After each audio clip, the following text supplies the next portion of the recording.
Saya baru saja dapat kabar, Atta Halilintar dan Aurel berbulan madu dengan pesawat pribadi. Wartawan yang menyaksikan video mereka menduga-duga harga barang pernak-pernik yang digunakan pasangan itu. Salah satu yang saya ingat, menurut wartawan, tas yang digunakan Aurel bermerek Hermes harganya 235 juta rupiah. Buat saya ini sih menggelikan. Mereka kan berbulan madu ke Bali, kok pakai pesawat pribadi? Memang kalian gak mau ya berada satu pesawat dengan orang biasa-biasa saja? Kepengen merasa istimewa ya sehingga harus terpisah dari orang kebanyakan.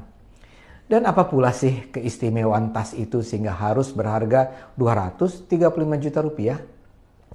Maaf ya kalau saya nyinyir. Tapi apa yang dipertontonkan pasangan muda ini jelas-jelas memalukan dan bahkan menakutkan.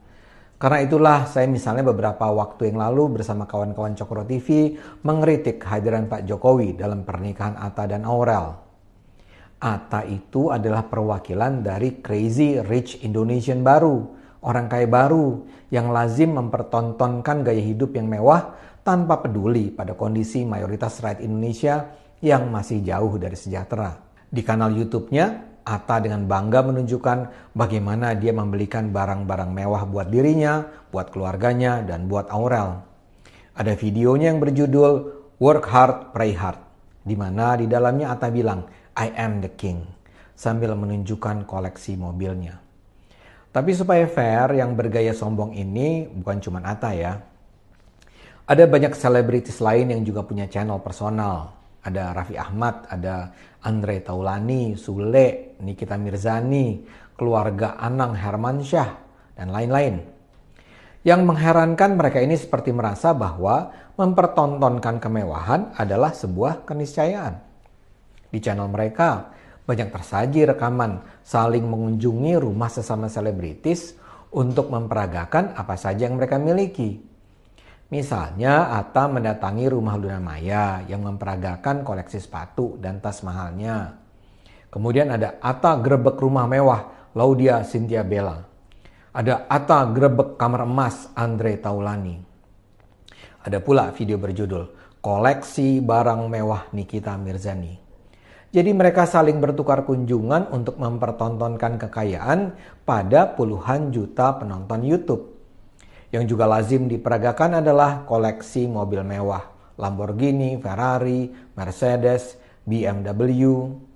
Ada video di channel keluarga Hermansyah yang menunjukkan Aurel membelikan ibunya mobil BMW mewah karena sang ibu sudah tidak ganti-ganti mobil selama beberapa tahun. Ada juga video keluarga Anang beli rumah mewah 60 miliar rupiah di Kemang. Yang juga dahsyat adalah Raffi Ahmad dan istrinya, Nagita Slavina. Mereka bahkan diberi julukan khusus oleh sesama artis, yaitu Sultan Andara. Peragaan kemewahan ini bukan cuma terbentang di channel video mereka, tapi juga melalui peliputan media terhadap perilaku mereka yang penuh show. Raffi dengan bangga mempertontonkan koleksi mobilnya yang diperkirakan bernilai 33 miliar rupiah.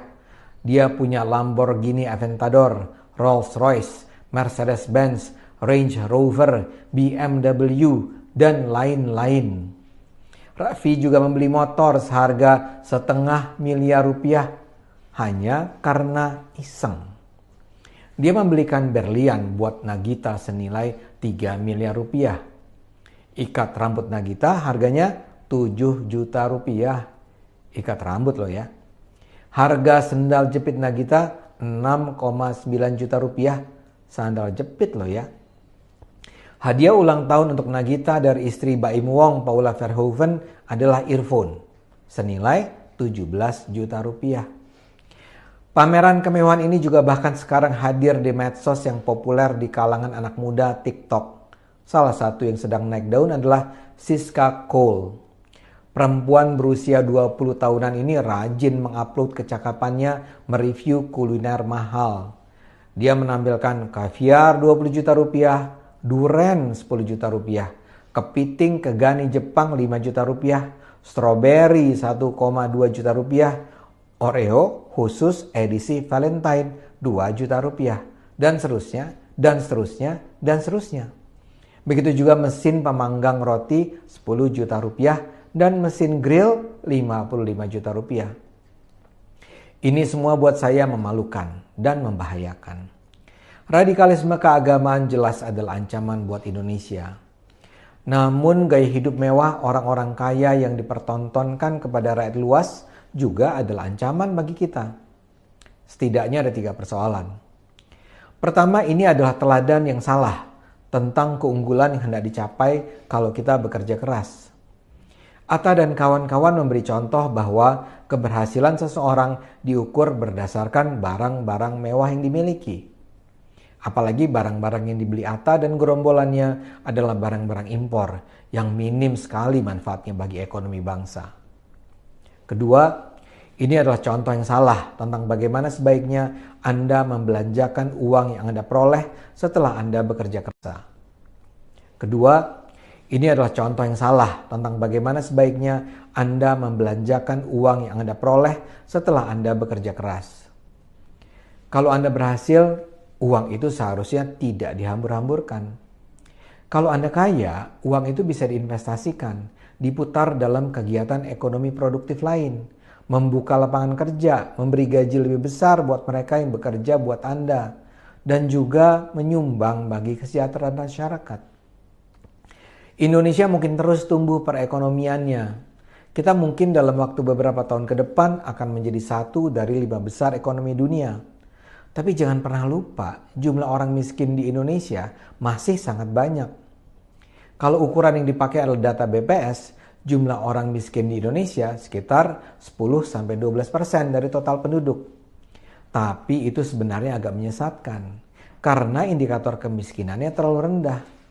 Menurut BPS, seseorang disebut miskin kalau penghasilannya di bawah 400-500 ribu rupiah per bulan. Ya itu sih rendah sekali. Tapi kalau kita misalnya naikkan menjadi 1 juta rupiah per bulan, mayoritas masyarakat Indonesia akan masuk dalam kategori miskin. Poin saya, ketimpangan kaya miskin Indonesia masih tinggi. Karena itu uang tidak boleh dihambur-hamburkan, melainkan harus digunakan dengan cara seproduktif mungkin agar bisa meningkatkan kesejahteraan mereka yang masih miskin. Dan alasan ketiga, ini adalah gaya hidup yang bisa menimbulkan kecemburuan dan kemarahan masyarakat. Dalam ilmu sosial dikatakan, mereka yang datang dari kelompok ekonomi lemah menjadi frustrasi bukan karena kemiskinan mereka. Yang bikin orang frustrasi, depresi, marah adalah kalau saat mereka miskin, padahal sudah bekerja keras, mereka melihat ada segelintir orang lain yang terlihat sangat mudah memperoleh kekayaan dan kemudian menghambur-hamburkannya di depan mata mereka. Pameran kemewahan menjadi berbahaya karena ini akan menimbulkan rasa marah yang terpendam yang pada titik tertentu bisa disalurkan dalam ledakan penyerangan kepada orang-orang kaya. Mereka merasa hidup dalam sistem yang tidak adil dan penyebab ketidakadilan ini adalah orang-orang kaya. Karena itu orang kaya akan menjadi sasaran kebencian dan kemarahan mereka. Itulah yang terjadi dalam revolusi sosial politik di banyak tempat. Bagi mereka yang percaya pada gagasan asli Bapak Komunisme Karl Marx, penyebab kemiskinan adalah perilaku kaum borjuis.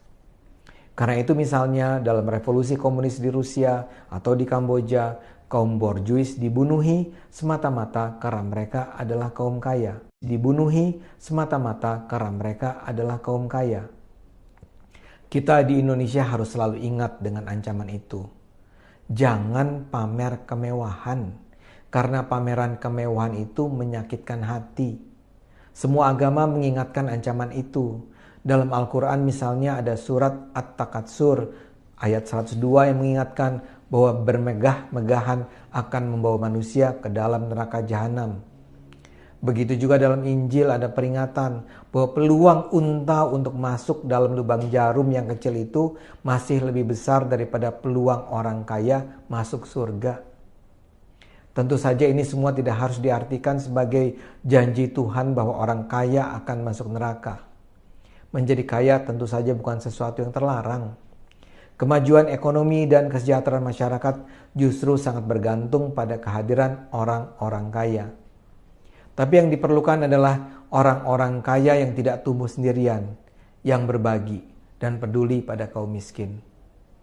Karena itu, kalau saya boleh memberi masukan pada Atta, pada Aurel, pada Raffi, Nagita, Nikita, Andre, Sule, Luna, Siska, hentikanlah pameran kemewahan ini. Pedulilah pada bangsa. Gunakanlah akal sehat. Karena hanya kalau kita semua gunakan akal sehat, negara ini akan selamat.